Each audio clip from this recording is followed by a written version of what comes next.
is the Will Cain Podcast on ESPN Radio. It was almost 2 years ago that Kevin Durant committed the weakest move ever by a superstar. Those were the words of our own Stephen A. Smith, and they were words then and now that I agreed with. Since that time, I have talked up Kevin Durant. I've appreciated his game. I've defended him when he's ventured into the YouTube comments. I've suggested that he's approaching LeBron James as the best player in the world. But the decision to join the Golden State Warriors remains the weakest move by a superstar of all time. If you can't beat them, join them, is a lesson every child learns on the playground. Don't do that. But to that marker, to that line that Kevin Durant crossed, LeBron James, according to reports from ESPN's own Chris Haynes, said, "Hold my beer." It's the Will Cain Show on ESPN Radio and the ESPN app. Chris Haynes, ESPN.com reporter, says that if the Golden State Warriors can create max salary, create a slot at approximately $35 million a year this offseason, the defending NBA champions could position themselves to secure a meeting with LeBron James. Out of respect for the Warriors' winning culture, James would listen if Golden State explored ways to clear the necessary cap space, sources said.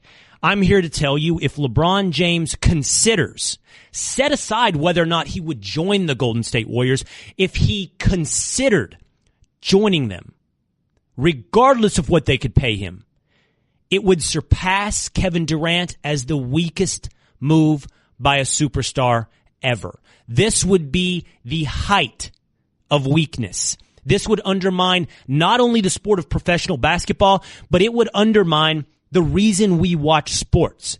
Now, is LeBron James considering joining the Golden State Warriors? Would he consider it? That will be much up for big debate, open for much debate. We're going to hear in the next 3 hours, as you join me on this show, by the way, voices from every side of that discussion. But for now, let's just say this. If, and you can bold it, you can capitalize it, and you can underline it. If he considers joining the Warriors, it will now be the weakest move by a superstar ever. Not very often do Stephen A. Smith and I agree, but on this, I think we do. Listen to this from Stephen A. Smith. First of all, I have been told that LeBron James and his camp have absolutely positively nothing to do with this story. This is strictly coming from the Golden State Warriors side of the fence. They are an ultra-aggressive franchise. When nobody thought they'd have a shot at Kevin Durant, they were way ahead of the curve, and they set the foundation a year in advance to acquire Kevin Durant. So it is certainly plausible that this is coming from them. Having said that, let me be very, very clear to LeBron James. If you even think about going to the Golden State Warriors, your legacy is tarnished forever. If LeBron goes to the Warriors, nothing, and I do mean nothing, will eclipse that in terms of weakness. He is 100% correct. I don't know how many times I've said that in my life. If it's over one, it's way too many, but Stephen A. Smith is 100% correct. If LeBron James considers joining the Golden State Warriors, it is the weakest move in NBA, perhaps sports history, and it tarnishes his legacy. Look, what are we doing here? What do we watch sports for? You know, you can come at me and you can tell me, look, the man should be able to pursue employment wherever he wants. You're correct. I'm not denying his right. I don't want him locked in to only being able to work in one location or those locations that I select for him. I'm not dictating nor taking away rights from him. So don't come at me with that, by the way. You can, but what are we doing here? It's this. Sports is about rooting for teams. Sports is about rooting for your city. Sports, honestly, very rarely is about following an individual, no matter how great he is, from team to team, hopping around and rooting for him, no matter what jersey he puts on. And even if Golden State presents LeBron James the greatest opportunity to win an NBA championship, even if the Golden State presents him the most money on the table, that's not what we root for. That's not, look, that may be why LeBron is here. That's not why we're here.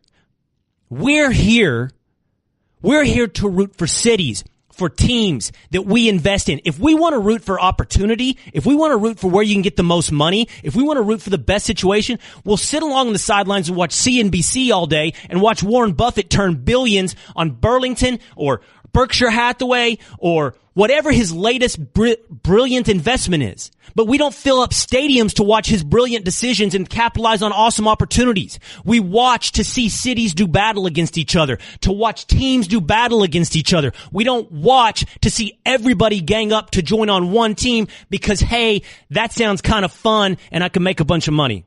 What's up, Cerruti? Explain to me why this is worse than what Kevin Durant did. They did the exact same thing. Kevin Durant took the easy way out, joined the team that, if you can't beat him, join him. Explain to me why this is somehow worse. Well, let's just first of all establish what we're talking about here is who gets first place on the worst decision ever, the weakest move by a superstar ever. So it's a real honorary position we're having a debate over, but why does LeBron deserve that over Kevin Durant? Because he's committed at a more egregious error.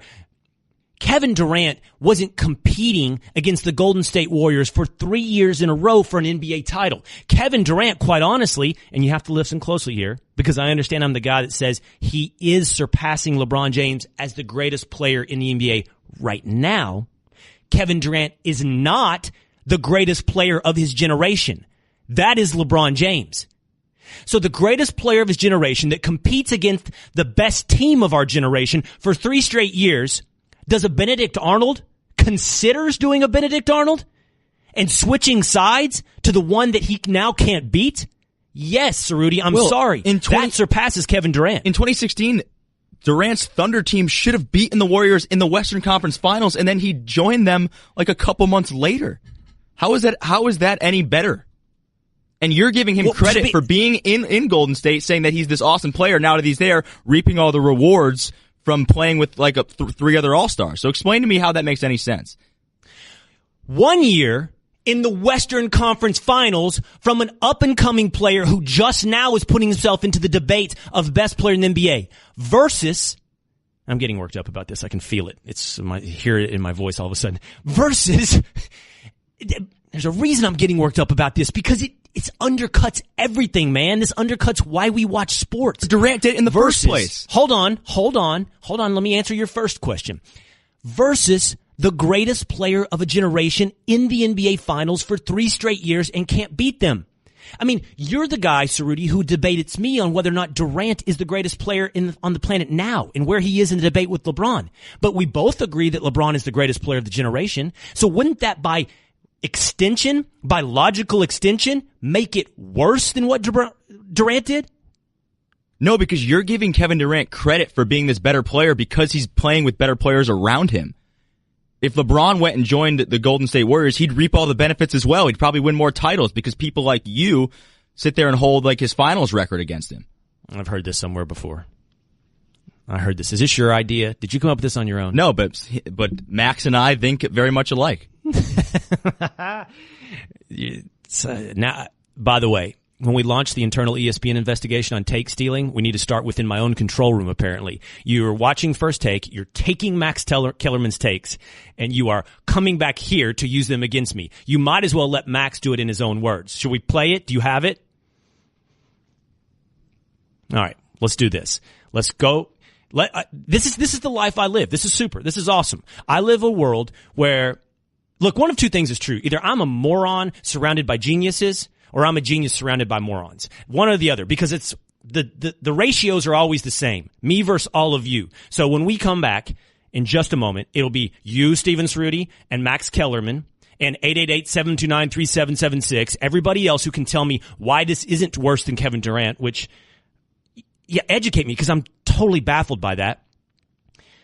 Against all of you. Me versus all of you, apparently. That's the ratio I do on First Take. It's apparently the ratio I do on the Will Cain Show as well. I can't run from it. I'm just going to go through life with this kind of burden. It's the Will Cain Show on ESPN Radio and the ESPN app. Hi, everyone. Will Cain here. Support for the Will Cain podcast comes from our friends at Rocket Mortgage by Quicken Loans. Chances are you're confident when it comes to your work, your hobbies, and your life. Rocket Mortgage gives you that same level of confidence when it comes to buying a home or refinancing your existing home loan. Rocket Mortgage is simple, allowing you to fully understand all the details and be confident you're getting the right mortgage for you. To get started, go to rocketmortgage.com/will. Equal housing lender, licensed in all 50 states, NMLS consumeraccess.org number 3030. Apparently it's me versus everybody again. It's me versus Cerruti, me versus Max Kellerman, me versus you perhaps, 888-729-3776. If LeBron James, I don't even care if he joins the Warriors. If LeBron James considers joining the Warriors, like if he even sits down and goes, yeah, let's entertain this possibility. Let's take a meeting. If he sits down at a table across from Bob Myers, general manager of the Golden State Warriors, if he takes a phone call from Steph, if they text about the idea of considering the Warriors and joining the Warriors, it's the weakest move by a superstar ever. It's weaker than what Kevin Durant did. I don't care. Good luck to you, Cerruti. Good luck to you, Max.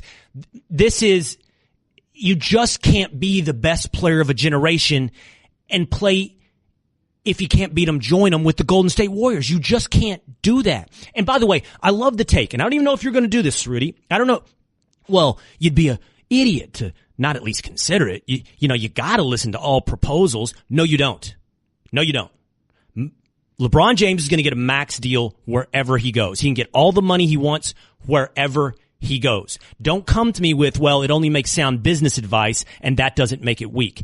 It does too. It makes it weak to consider joining the team you cannot beat. Like I said earlier, if what you're doing here is rooting for people's business opportunities, if you're rooting for their sound investment advice, change the channel to CNBC.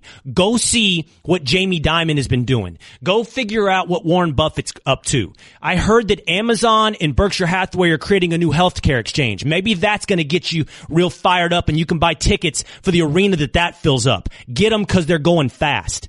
Because the rest of us over here are rooting for competitive basketball. We're rooting for teams in our cities. We're rooting for jerseys and the heroes inside those jerseys for the rest of us. That's what I do on a daily basis. That's what I care about. What's up, Cerruti? First off, I'm not saying that I'm pumped and want this to happen. Like, I'd obviously be bummed out, but I don't understand. Look, Kevin Durant put the Warriors in a different stratosphere. They are unattainable. They are not, there's no competition for them whatsoever. So LeBron joining them too, it doesn't change the status quo. It's an indictment on LeBron, not on the Warriors. It's an indictment on us because we keep throwing him losing to them in the finals in his face, and there's nothing he can do about it. Oh, my God. Let's listen to the Max Kellerman bite. Oh, the one you stole from? The one that we both agree on. I don't agree with Max. No, Max and I. I had this idea. Did you steal it? I had this idea this morning, and you threw it in my face, and so that's what Max said, and I had not heard it yet. So I'm fully denying that I stole this take. This is the right take. Go ahead. All right, Max Kellerman on First Take. Play it, Bubba. Let me tell you who is to blame, even for the idea that LeBron would be open to sitting down with the Warriors. The answer is Stephen A. Smith. You are to blame, and everyone who thinks like you, because out of one side of your mouth, you say and repeat what Kevin Durant did is the weakest move ever, etc., etc. And on the other side of your mouth, you say, Kevin Durant, finals MVP. He's nipping at LeBron's heels. Wow, Kevin Durant.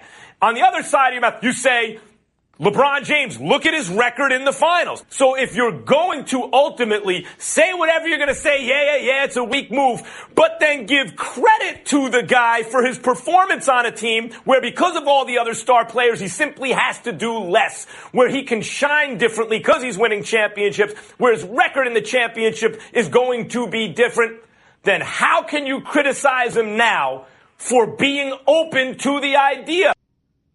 I'll tell you how. Thank you.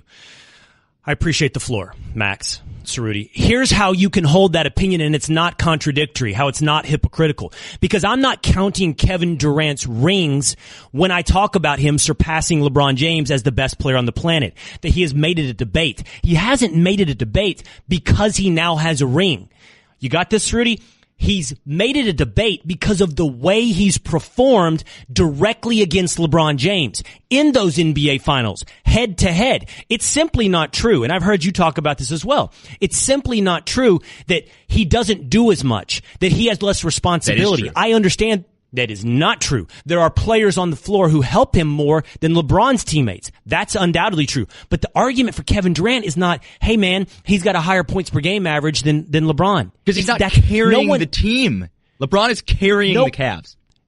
No one makes that argument. What they're talking about is watching Kevin Durant's all-around development, his all-around game. In fact, I believe the argument that I've made on this show and on First Take is Kevin Durant has emerged as a defensive player this year. Kevin Durant's plus minus. Kevin Durant head-to-head against LeBron. Kevin Durant has taken a massive leap in blocks. Kevin Durant is doing this on the court against LeBron with more than points per game. He's leading that team. He's not just sitting in the passenger seat of the Warriors championship bandwagon. He's taken control of the steering wheel. So I don't care about how many rings he racks up. I'll always call it a weak decision. That's not going to absolve him of having it being a weak decision. But it doesn't also undercut me from saying he's surpassing LeBron James. Well, let me ask you this question. This I am stealing from First Take this morning. If LeBron never what's better? If LeBron never wins a title again or joins the Warriors and wins a title? What's better for his legacy? Yes. Never to win a title again. Never to win a title again. Undoubtedly. So if he finishes like 3-8 in the finals, you're not going to throw that in his face. No, I didn't say that. But I would throw it in his face much more heavily that if he joined the greatest team of our generation this is that he couldn't beat. This is why he is in a no-win situation. If he stays in Cleveland, he's not going anywhere. He hates it there and he's not winning. If he goes somewhere else that's not Golden State, they're going to call him a mercenary. And if he goes to Golden State, then it's the ultimate hatred. So tell me what's a win situation for LeBron right now? There is none. Well, I don't have to. I don't have to provide a win situation. That's Life's miserable. not fair. Well, welcome to life. This is it. You think everything leads to a happy outcome? You think everybody's path is paved with roses? Get used to it. You don't always get what you want. And Life's it's Kevin not fair. Durant's and fault. maybe This is Kevin Durant's fault. He made the Warriors unattainable. He put them on a pedestal that made LeBron not be able to ever reach them. And he's putting everyone in this position to make drastic moves. Zach in Dallas, you're on the Will Cain Show. What's up, Zach? Hey, 3 quick things. First of all, it is the if you can't beat them, join them mentality, all right? I mean, that's what it's all about right now for LeBron. He's put himself at a level that if he's not capable or has the ability to win a title every year, then that's the level he's at now. Second thing is players have done this all the time. Okay, Robert Horry did it. He wasn't a superstar maybe, but he was a pretty good player. Oh, get out of here, Zach. Get out of here. Okay, well, now, another Cut him off, Bubba. I got to go. I'm out of time, and he brought up Robert Horry. I can't. Robert Horry and LeBron James? Please. Okay, Zach, you want to be on hold? I'll take you later, because it sounds like you got more. But I'm out of time. Because I got a Hall of Famer coming in, Tim Brown. I wonder if Tim Brown would ever do anything like this. I would doubt it. It's the Will Cain Show on ESPN Radio and the ESPN app. Mike Golick here. ADT, the +1 security company, can now help keep you safe at home and when you're on the go. Get started with the ADT Starter Kit professionally installed for only $49. Plus, you'll get ADT Go, the new family mobile safety app and service with 24/7 emergency response for free with any ADT security system. Go to ADT.com/podcast to learn more today. Requires 36-month monitoring contract, QSP and Easy Pay. Activation and early termination fees may apply. Certain markets excluded. Licenses available at ADT.com. Additional charge for ADT Go premium services after March 31st, 2018. The flu. It's making its way through the Patriots and Eagles locker room, huh? Stars. They're just like us. It's the Will Cain Show on ESPN Radio and the ESPN app. I got to go get the flu shot. My wife's been on me about that. I got to go to CVS. Some of my buddies in Texas were telling me that this thing is shutting down school districts, entire school districts, calling school off for a while the flu runs through. I mean, of all the things you could think about affecting the Super Bowl, I don't know. Is there a prop bet on that? We need to get a list of prop bets going on in the Super Bowl so we can put wagers on it. I don't know if flu being the major injury of the Super Bowl was on that list. We've been talking about LeBron James, whether or not it's the weakest move ever if he considers joining the Golden State Warriors. A little bit later in the show, my old buddy Ryan Russillo is going to join us. He has some inside information on what is the Warriors thinking and how seriously we should take this report. And I thought about Ryan this morning, Cerruti. I thought about him because of this tweet from Darren Ravel, speaking of the locker room for the Eagles, the Patriots, across the NFL. Cryptocurrency. This is from Darren Ravel. Cryptocurrency is very much the talk in locker rooms these days. The expert on the Eagles is Michael Kendricks, who says he has daily Google alerts set up to keep track of the evolving volatile market. Kendricks hasn't publicly disclosed what he's invested in. So Russillo say, yeah, those Google alerts, those will save you. It's sounding a lot like The Big Short. Sounding a lot like the scene where the stripper says she owns 5 homes and a condo. Sounding a little bubblish. Joining us now on the Shell Pennzoil Performance Line is Hall of Famer, Pro Football Hall of Famer Tim Brown, brought to us by Kay Jewelers. Tim, what's the worst investment you ever made in your professional career? Did you ever go in on Bitcoin? Oh, no. A good thing Bitcoin wasn't around when I was back when I was playing, so didn't have to worry about all that kind of craziness. Did you have any of those horror stories, though? No, I forget what it was back in the day, but it was something that guys got into. I don't know if it was these casino-type deals where I forget what it was, but, I mean, I was fortunate enough not to get in, but I saw a lot of guys get involved in it and lose a whole bunch of cash. But back in those days, you know, it wasn't about what you invested in. It was about keeping your agent from from taking and losing all your money. So that was the biggest issue that we had going on back in the day. Really? Was that ever a problem for you, agent taking your money? No. I mean, you know, I think we did things a little differently, so we didn't have to worry about that part of it. But, you know, I mean, I had a couple of businesses that I invested in that, you know, didn't turn out the way I wanted it to. So, I mean, even though it was a smart investment, it ended up being a bad investment because it didn't work out the way you wanted it to. Well, I want to get to football with you. I want to talk about this Super Bowl and a couple other things. But I have to look. Here's the conversation today, and I'm not hiding from it. I'm going to tell you what I think. But there's this story going around today that LeBron James would consider joining the Golden State Warriors. Look, you're a titan in your sport. You're a Hall of Famer. You played at the top of the game. What do you think of superstars joining up together? And I know it's in basketball and there's fewer players. And I don't know that we ever have had anything like that in football. But what do you think about superstars like that joining up together and creating these unbeatable super teams? You know, look, if you can do it, I guess do it, right? But, you know, how you feel about it as a player, you know, I mean, if it was me and I was in the league right now, I would be mad at my team for not going to get these players, you know. I mean, if they're out there and they're trying to win, then why not bring them here so we can win here, you know? So, you know, look, it's unfortunate the way things are going when it comes to that. Now, my son, who is a rabid Warriors fan, would be super excited about hearing LeBron going to the Warriors. So, but, you know, I mean, just as many people who love that is going to hate that. So hopefully it won't happen. You know, I would love to see him go to the Lakers or something and really trying to bring that franchise back. My wife would be happy about that, too, because she is a big Laker fan. Well, yes. I hear your wife sitting there with you right there. Well, good. Well, because we can't have everybody like your son. Like, we can't just be Golden State Warriors fans and then the field. Right. It can't be like that. Yeah, he would be elated. Oh, we're never going to lose a game. I can hear him now. So, but, no, I hope that What's your wife's happen. name? Charisse.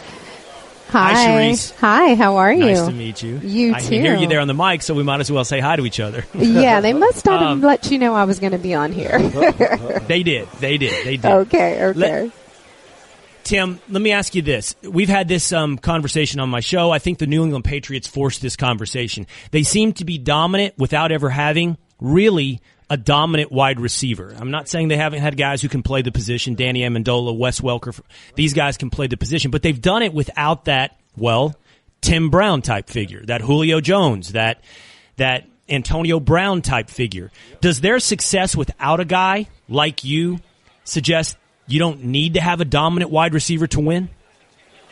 Well, what it suggests is you need a Tom Brady. That's what it suggests, to be honest with you. So, I mean, if you got a Tom Brady, yeah, you can almost win with anybody if they can catch the ball and run a route, you know, because he'll find a way to get the ball to you. So, you know, I mean, not every team is going to have a guy who is that smart pulling the trigger.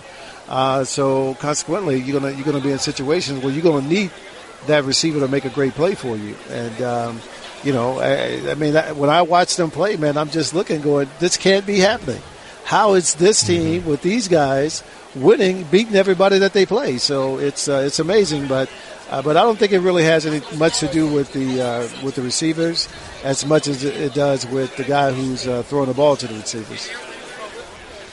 It's Tim Brown, Pro Football Hall of Fame wide receiver, 9-time Pro Bowler, top 10 in NFL all-time receiving yards, receiving touchdowns, and his wife, Charisse. I'm going to ask you this question, Charisse. You can do the honors. What are you guys doing with Kay Jewelers? So we are here promoting Kay Jewelers. I'm here representing Valentine's Day. to tell the guys to get out early to get their special lady something from K Jewelers. They have a new collection called the Interwoven Collection that's beautiful pendants, earrings, bracelets. So they try to make it very simple so you guys don't forget to get out and get that special lady a gift. So that's why I'm here. And we had the pleasure of having them redesign our wedding rings last year, and they've done such a remarkable job. And, of course, Tim's going to talk about the beautiful Ring of Excellence. The Ring of Excellence. You have to say like the voice of God. I'm sorry, the Ring of Excellence. That's cute. That's cute. All right, Tim, Sharice, thank you for your time today. I appreciate it. You're welcome. Thank you for having us. Appreciate it. All right, take care. Straight ahead, the Kraft family has made a decision. They've made a choice. Belichick or Brady. They've cast their vote. The choice is in. The only question now is, what does it do to the New England Patriots going forward? It's the Will Cain Show on ESPN Radio and the ESPN app. Super Week 2018 on the Will Cain Show. Sorry, Eagles fans, can't do it, won't do it. Don't even want to spend much time talking about you. Spent way too much time talking about you today. Spent too much time letting you talk today. The Atlanta Falcons beat the Philadelphia Eagles. You want it, Eagles fans? All right, you got it. Adam Thielen, Stephon Diggs, and my man Case Keenum will go play a home game for the Super Bowl where they'll meet the New England Patriots. Super Week 2018. Here's Will Cain. Thank you for that. Super. Awesome. The Prophet. Thank you for that. There are serious radio crimes going on inside those hallways in Bristol. There's take stealing going on. There's mutiny. There's backstabbing. There's undercutting my credibility. How dare you put together some kind of bump like that? And by the way, the only flaw you really made was not including my prediction that the Patriots will also beat the Eagles, which I made on Monday. So, Eagles fans rejoice. The third should be the charm for you. It's the Will Cain Show on ESPN Radio and the ESPN app. It's time for Straight Talk, brought to you by Straight Talk Wireless, best phones, best networks, no contracts.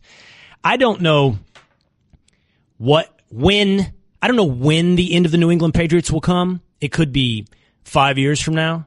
It could be 1 year from now. It could be 2 weeks from now.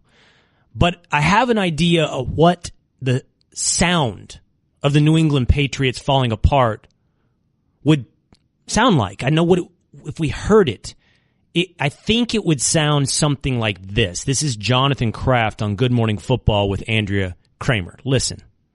Can you envision a scenario where you're the one that has to tell Tom Brady it's time to retire as a Patriot? I think Tom Brady's earned the right to have that be a decision he makes when he wants to make it. Our intent is we have the best people in their respective positions, and we keep them here for a very long time. That is not, with all due respect, Mr. Kraft, what the New England Patriots do. They do not keep people there for a very long period of time. They do not allow players to dictate their future, their tenure, and the end of their career with the New England Patriots. That, in fact, is the exact opposite of the way Bill Belichick has conducted business as the leader, at least in football operations, of the New England Patriots. And why I'm telling you that is what the end of the New England Patriots sounds like is because that is the opposite of what a guy like Bill Belichick would do or say.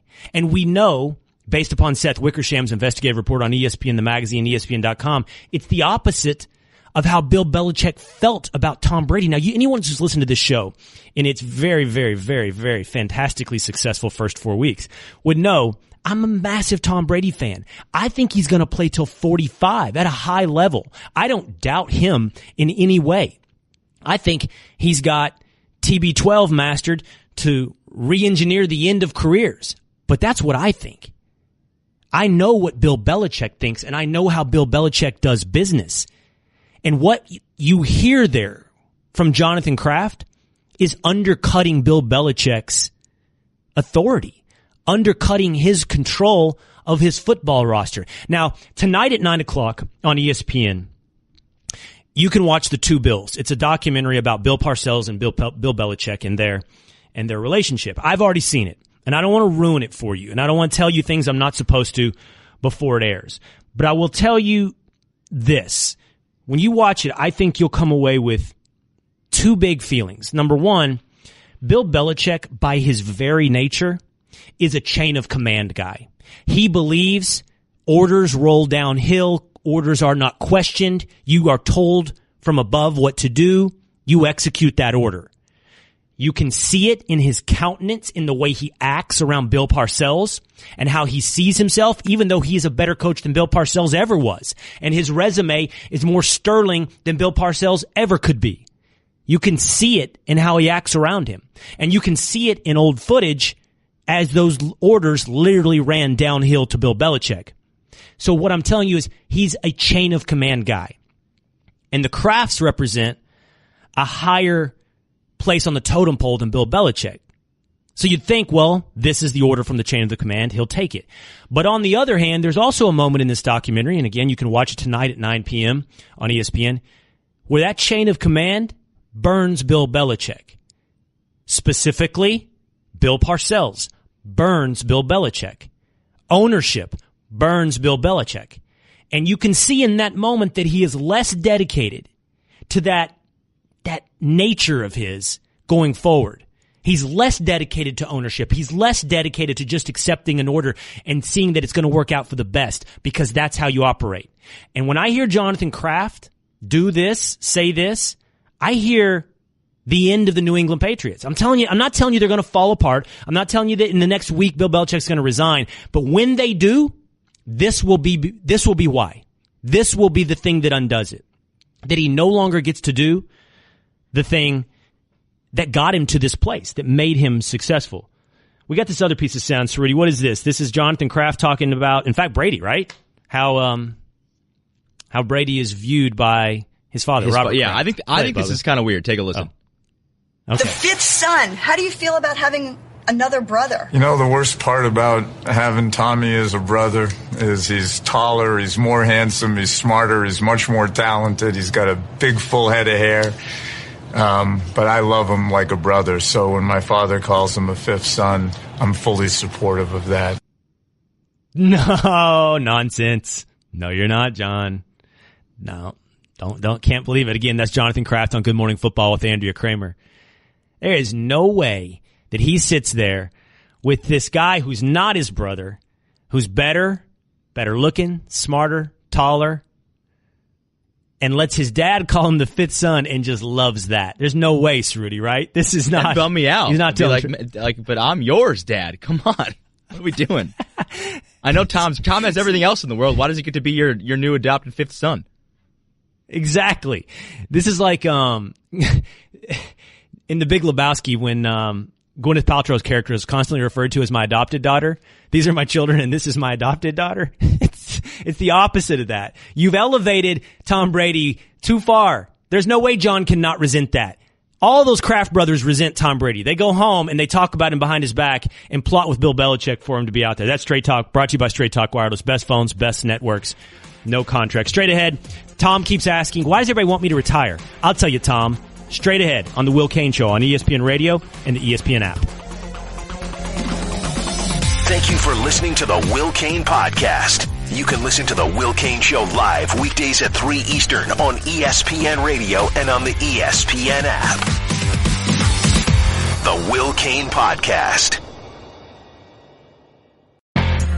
This is The Will Cain Podcast on ESPN Radio.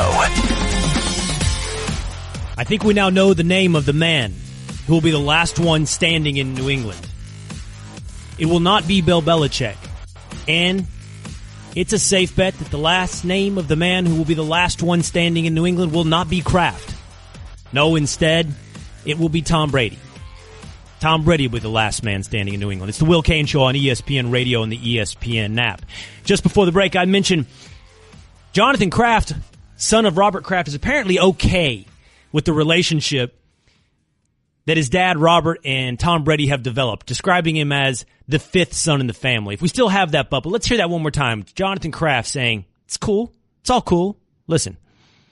The fifth son. How do you feel about having another brother. You know, the worst part about having Tommy as a brother is he's taller, he's more handsome, he's smarter, he's much more talented, he's got a big full head of hair.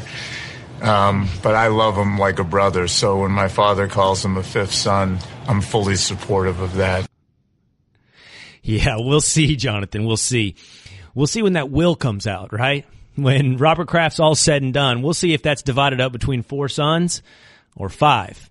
And if it's 5, we'll see how you really feel about Tom at that time. I mentioned it reminded me of, well, I said The Big Lebowski, but the truth is I mixed it up. It's my 2 favorite comedies. It's from the Royal Tenenbaums, where Gwyneth Paltrow plays the adopted daughter and constantly referred to by Royal as my adopted daughter. This is the opposite of that. This is the elevation of the non-son to the son. I'm thinking Jonathan's not going to be okay with it when this whole thing is said and done. But this is an indication of how much the Krafts have decided what the future of New England looks like. It doesn't include Bill Belichick. It's only a matter of when, not if. And when the Krafts say that Tom Brady has earned the right to dictate the end of his career, they are saying Bill Belichick no longer has control of his football team. I'm a believer in life that your greatest strength is also your greatest weakness. So you need to always be on guard for the things that you succeed at, the things that people point out you're really good at, what you're proud of, because inside of that virtue of yours is the vice. Too much of it, going too far of it, that's your downfall. You know, if your kid is too patient, that's a virtue most of the time. It's awesome how patient he is. He waits. He lets things come to him. And then you're like, yeah, but step up. Take what's yours, because everyone else is on their third helping. If your kid's too kind, you're like, that's a great thing. Be kind, be kind. And then you say, no. Be mean now, because that person needs to be put back in check. The New England Patriots' strength has been these massive egos and the loyalty that's kept them together on a common mission, a common purpose. And that loyalty is now the thing that threatens to undercut it. And it will come. The New England Patriots' demise will not come most likely at the hands of another team. It won't come at the hands of the Philadelphia Eagles. It won't come at the hands of the Pittsburgh Steelers. That doesn't mean that they're guaranteed to win the Super Bowl, but I'm talking about the end of the dynasty, the end of the experiment. It will come from within. It will come from within that building, and most likely it will come from their greatest strength. The characteristics that led them to 5 Super Bowls so far will be the same ones that tear them apart eventually. Tom Brady been at Media Day this week, and he gets bombarded like, when are you going to go? Everybody wants him gone. Go, Tommy, go. Get out of here. Listen to this. Why does everybody always want him gone? Why does everyone want me to retire so bad? I don't get it. I'm having fun. The team's doing good. I know I'm a little bit older than most of the other guys, but I'm really enjoying it. I obviously enjoy the experience of playing in this game. This has been, obviously a dream come true, many times over. And it takes a lot of hard work to get here. Our team, I think, is, working hard. I'm not thinking about retirement. I'm thinking about the Super Bowl and trying to win the most important game of the year. Why does everybody want Tom Brady to retire? I've said many times, revel in this. Appreciate the greatness. Appreciate the pushing of boundaries. The doing something that nobody has ever done before. Why is everybody so excited and pushing Tom Brady towards retirement? Because he's not supposed to be there, right? He's supposed to be gone. He's supposed to be retired by now. We're expecting him to not play. He's like the 6th-year senior that's still partying with people. Be like, dude, go home. We're tired of you. No, come on. He's Wooderson in Dazed and Confused? Yeah, he's like... He's Matthew McConaughey's character, I get older, they stay the same age. That's not Tom. He's Van Wilder. That's not why... That's not... Well, that is true, by the way, and I've had some friends that have played in the league, and as they get older, friends that have managed to put together a decade-long career, and they're like, what's it like when these young guys come in? Well, they listen to different music. They watch different movies. We don't laugh at the same jokes. Can you imagine that with Tom? He's on his, 4th generation of players coming in. If an NFL player's average lifetime is about 3 or 4 years, Tom's now looking at what? His 17th year in the league? So he's going on, about his fourth generation of players. 4 different versions of movie jokes, movie references, music changes. I mean, when it comes to the team bus, you're right, Rudy. He is in the back. He is Van Wilder. But as far as like why we want him to retire, there's no supposed to in professional sports. I thought that's what we did. I thought that's what we celebrated. Doing what you're not supposed to. Doing what you are doubted to be able to do. You're not supposed to be this successful like for this long. Like people don't like that. They resent you after a while. And that's exactly what's happening. That's a fact. Go away. Well, the resenting of it. I don't get it. But I mean, the idea of Tom Brady playing quarterback at a high level until he's 45 sounds awesome. Sounds like something that not just you could root for, but that you might look at and go, wonder what lessons I could take from that. You don't get bored of it, though? No. You're not bored. You're not bored every year of seeing that. Like, I think that there's something to say in like having some changeover, having some fresh blood in there every once in a while. There is. While they're a dynasty, they're not the Golden State Warriors. They're not a certainty. They're not there every year. They don't steamroll their competition. They come back from 28-3 to win it in improbable fashion. But there's only so many things you can say about them at this point, right? Like they're like, oh, the Pats are in the Super Bowl again, 7th or whatever time it is for Brady. Like, there's not much else we can say. Like, this week has been kind of boring because we've done all the segments, we've said all the things we've said about Tom and the Patriots. Like, we need something new. Out of here.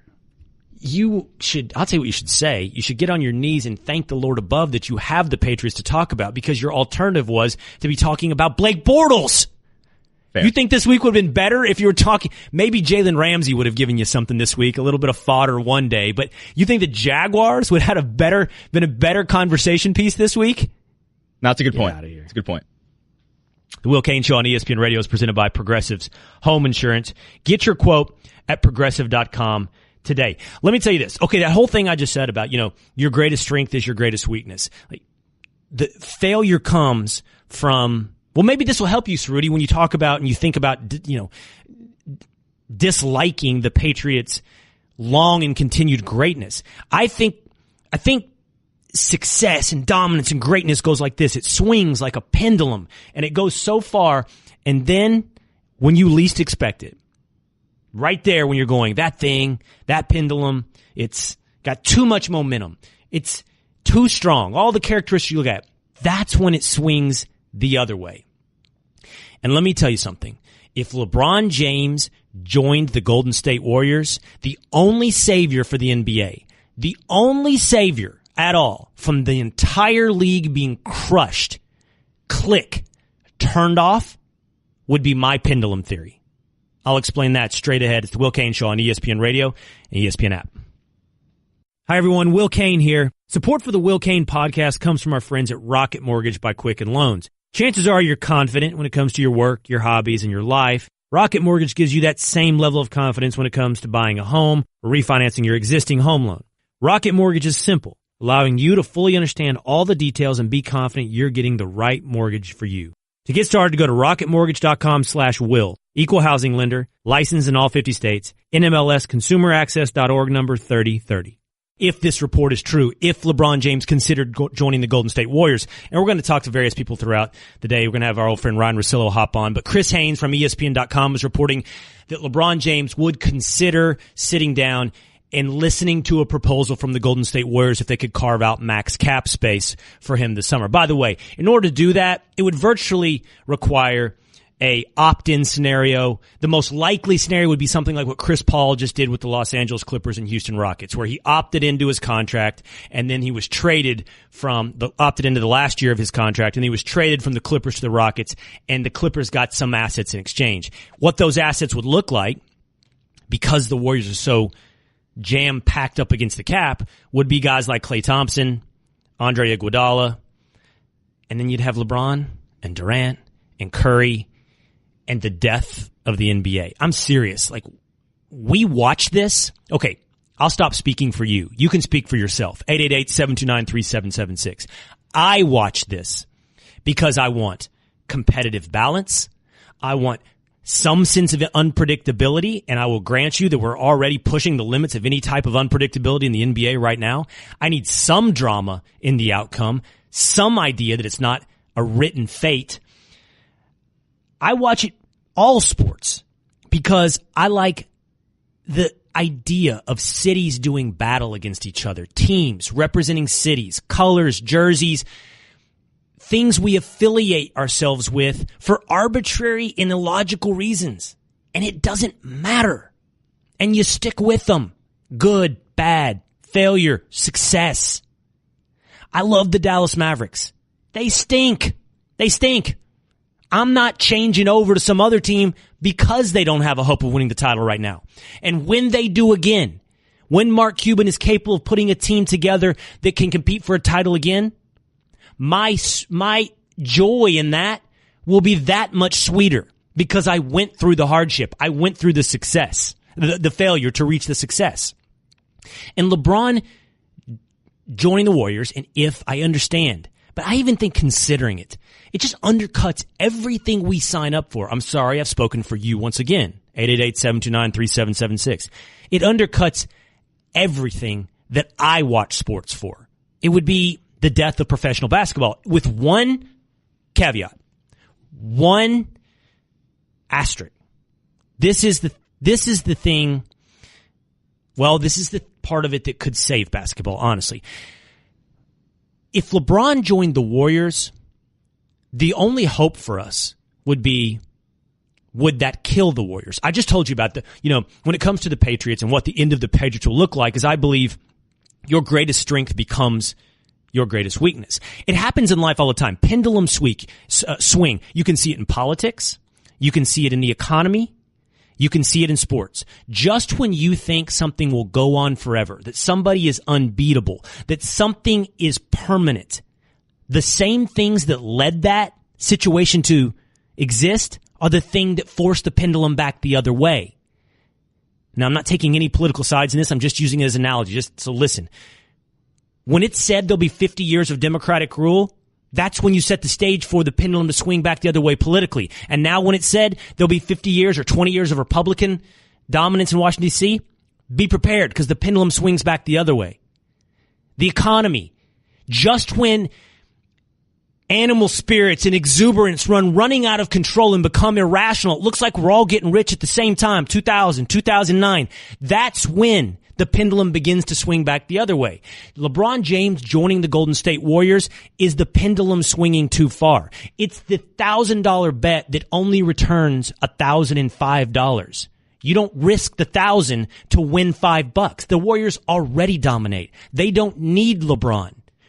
LeBron joining them introduces more risk into the entire situation than exists right now. Chemistry, ball sharing, all of these things would have to be worked out. And maybe you would pay off that $5 bet. Maybe that $1,000 would help you bring back a title which they're almost already virtually guaranteed to get. So what if you get the $5? You don't risk the $1,000 for the $5. So the silver lining on this entire situation, were it to take place, would be LeBron James joining the Warriors might just be the only thing that can take down the Golden State Warriors, which already look like the unbeatable force. Now, the reporter behind this, Chris Haynes, ESPN.com, says, don't worry, take your breath, calm down. It's probably not going to happen. Listen. I don't think anybody would think LeBron would join them. And I talked to numerous people that they say it's far-fetched to actually believe that LeBron would join the Warriors. But the fact that he respects them enough to give them his time during a free agent juncture, I think it speaks volumes. So I wouldn't read too much out of it, other than if the Warriors did, in fact, choose to pursue him, that they would have a great shot at sitting down with him. Well, it would reflect poorly on LeBron, Chris. I mean, that's my personal opinion. It would, if LeBron sat down with the Golden State Warriors and considered it, it'd be the weakest move by an NBA superstar. It would surpass Kevin Durant's currently record-setting weakest move by an NBA superstar in joining the Warriors. The greatest player of the generation, pulling if I can't beat him, join him, considering that proposal would be the only thing that would be weaker. Chris in Missouri, you're on the Will Cain Show. Hey, how you doing, Will? What's up, man? Hey, man, I just wanted to say, basically, man, I find myself disagreeing with you a lot of the time. on various subjects, basically. But today, I agree 1,000%. That would be the weakest thing ever. But even to consider it, right? Even to consider it. I don't know. I'm a Suns fan, so it's it just would basically just mean 10 more years of just nothing. So I don't know. A certain percentage would be happy with the Warriors, I guess. But I don't know. But a Chris, couple things real quick. Go ahead. A couple things I disagree with. Brady being the best athlete of all time, I think that's ludicrous. And now, come on, now, Will. Well, what are you doing? You're loading up the word athlete? You're trying to get me on the word athlete? No. Hey, and then also real quick, Booger would not be Gary Player ever. Yeah. Yes, he would. Yes, he would. You're telling me Gary Player, 3 hours away from the deathbed, would beat Booger McFarland in 18 rounds of golf, right? 18 holes of golf right now. He's 3 hours away.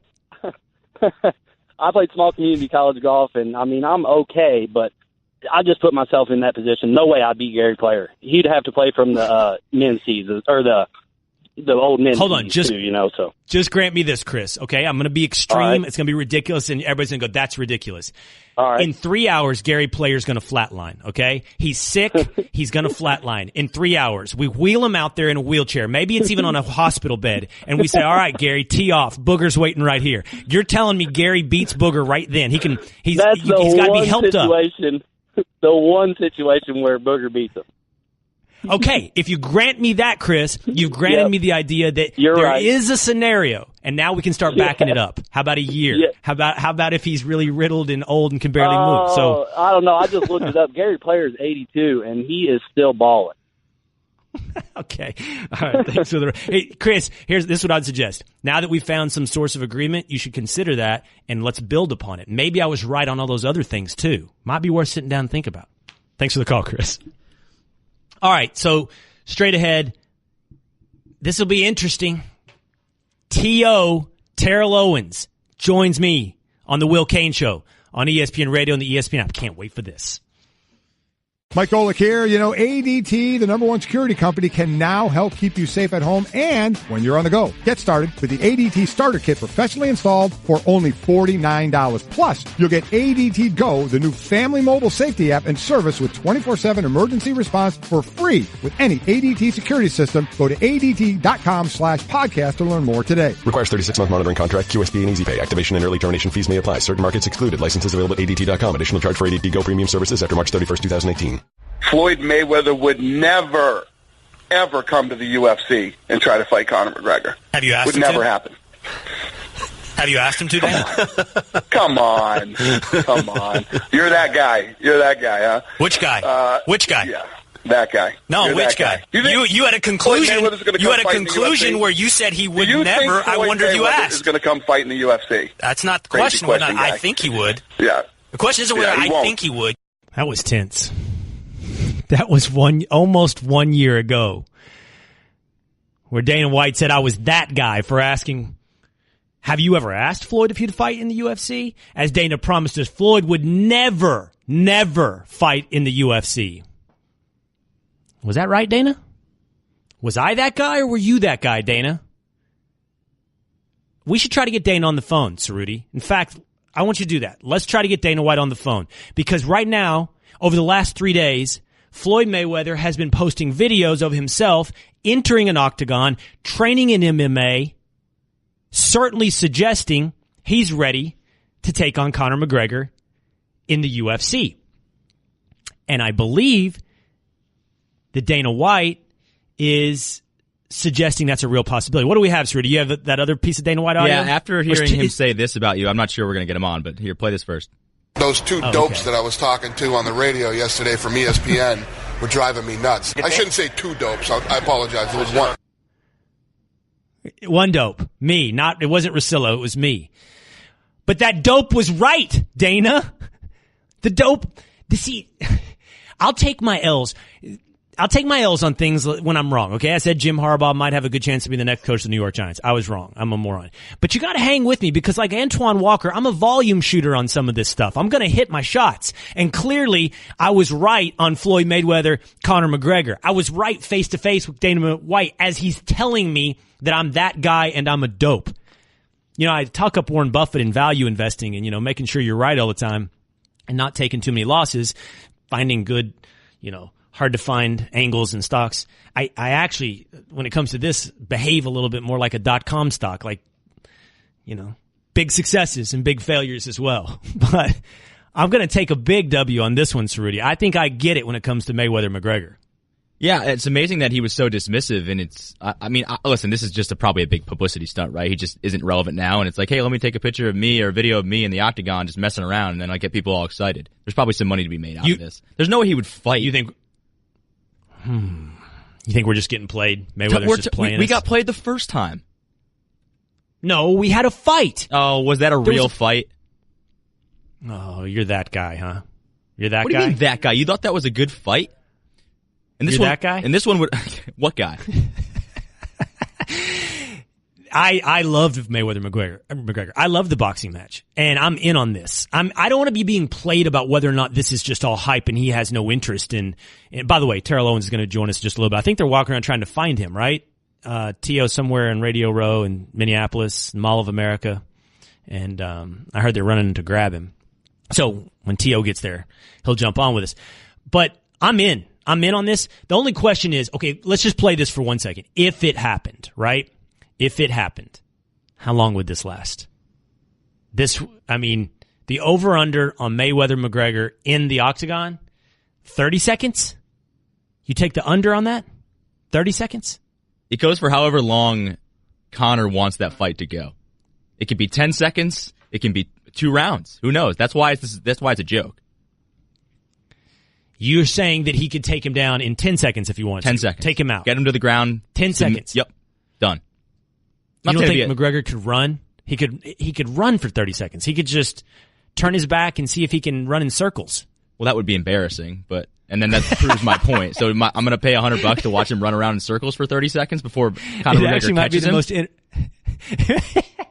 It actually might be the most entertaining part. I mean, if it's 10 seconds and McGregor gets him to the ground and arm bars him or choke holds him and he's out in 10 seconds, that's less entertaining than if Mayweather gets in there and runs circles around the outside of the octagon as long as he can to see if McGregor can catch him. By the way, that might be a strategy as well. Just wind McGregor. Get him all winded. We know McGregor can get a little winded, so he just keeps running until McGregor can finally cut off the right angle and get him to the ground. That might be the winning strategy. You can tweet the show through the 1-800-Flowers.com Twitter feed at Will Cain Show. Get your Valentine's needs knocked out today. Up to 60% off.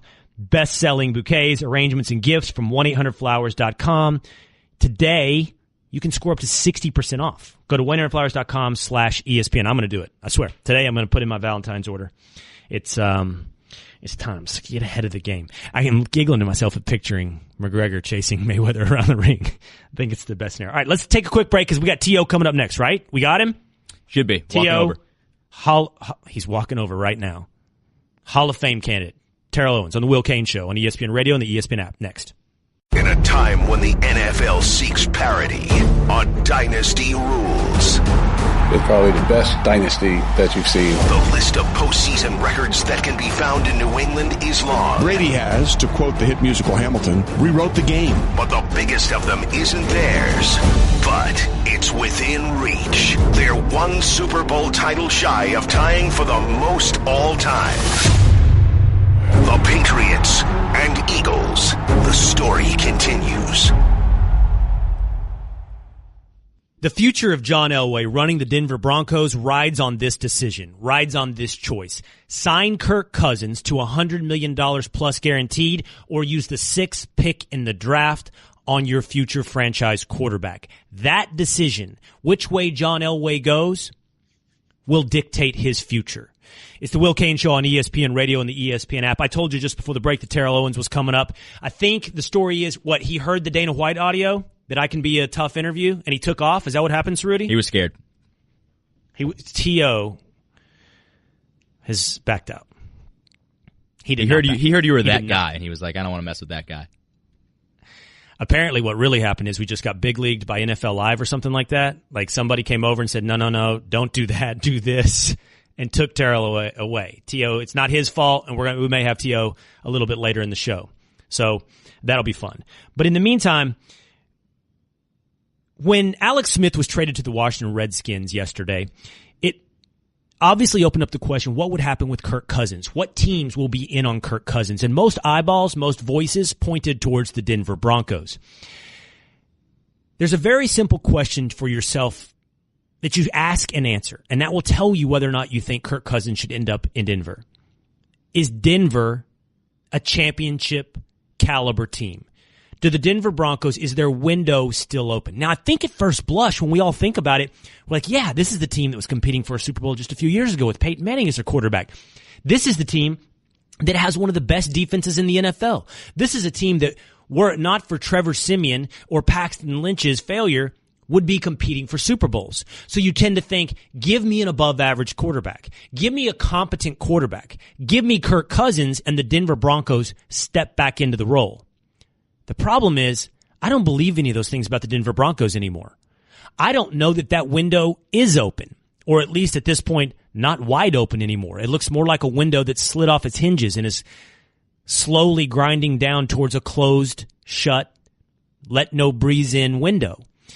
The Broncos right now, despite all the talk about their defense, they were second in yards per game allowed. But that defense was 22nd in points per game allowed. Their defensive efficiency, which some of these advanced metrics that people use to say how good was your defense really when you adjust for competition, that sort of thing, middle of the road, 11th.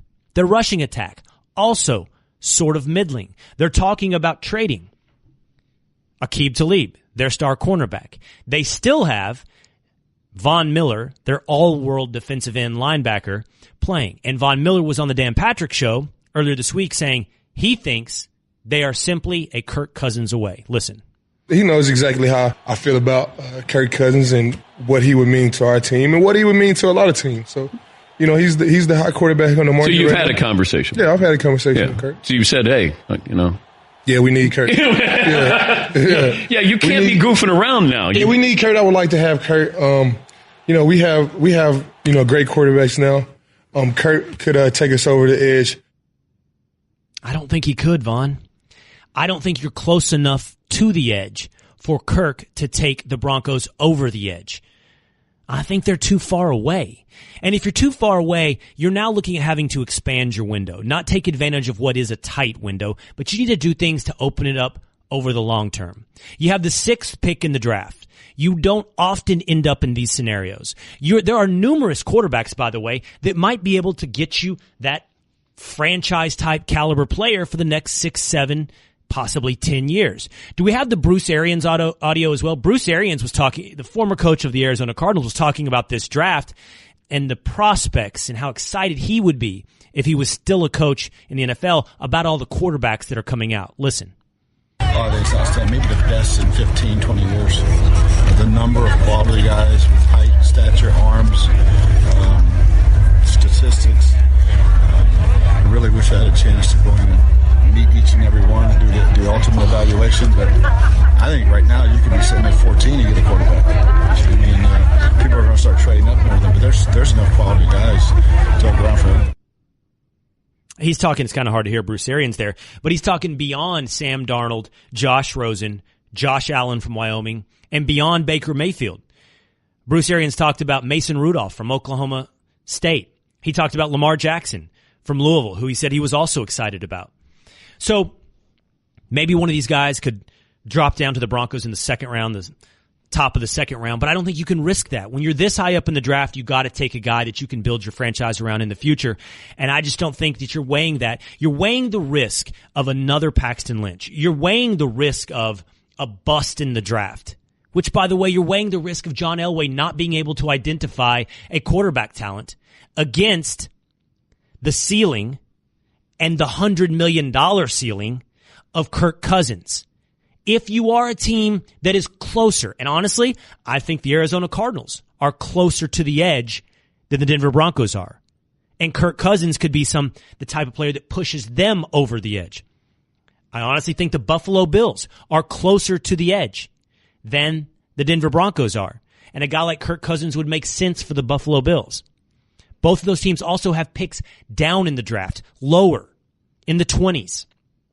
But if you find yourself in a situation where your window is closing and you have a top pick in the draft, you can't afford to take an above-average quarterback on the free agent market and pay top dollar for him. You've got to take that moment and say, this is our time to buy the lotto ticket of a franchise quarterback in the draft. And it is a lotto ticket. There's no guarantee of success, but it's a lotto ticket that you got to keep buying and buying and buying until you finally hit on. The Will Cain Show is reminding you that you can watch all 3 hours of the show on ESPN News. The big story of the... What's that, Rudy? No T.O. He bailed. We're out. On the whole show, T.O.? Nope, we got big time. Get out. Yep, just happened. Either that or he was afraid of you. One of the two. They didn't say why? Didn't have any other openings. They missed ours. They were scared. And you're out here looking for Hall of Fame votes, T.O. You're out here campaigning. You're out here... No, I'm not going to hold it against T.O. He may have heard. He may have heard about the Dana White interview. He may have heard about how it goes down on First Take. He may have heard. So I can't begrudge him that. Snoop Dogg made the same kind of choice. So what can you say? The big story of the day is the report by ESPN's Chris Haynes that LeBron James is considering or would consider sitting down with the Golden State Warriors if they could carve out max cap space and listen to any offers to join that team. Listen to Chris Haynes talking about this possibility.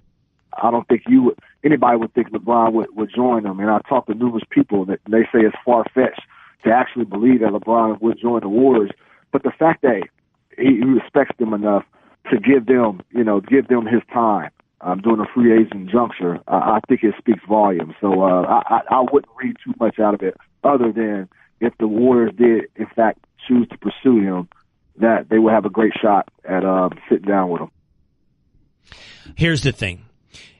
If LeBron James considered joining the Warriors, it would be the weakest move by a superstar in NBA history. It would be weaker than Kevin Durant actually joining the Warriors. If LeBron James joined the Warriors, it would kill the NBA. It would take away all sense of unpredictability. It'd take away all sense of drama. It'd take away all sense of loyalty and the idea that we root for teams and jerseys and cities that we can assign ourselves to arbitrarily or irrationally, but that's what sports is. And if LeBron James joined the Warriors, it would have the potential to kill the Warriors dynasty. It's probably one of the only things that could kill the Warriors dynasty in the short term, over the next 5 years. Crumble from within. Pendulum swings too far. But here's the real question. Is it true? Is it true that LeBron James would consider signing with the Warriors?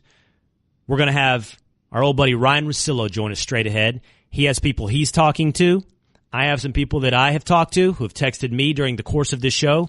Is any of this true? Is this possibility real in any way of LeBron James considering the Warriors? It's the Will Cain Show on ESPN Radio and the ESPN app. Russillo, straight ahead.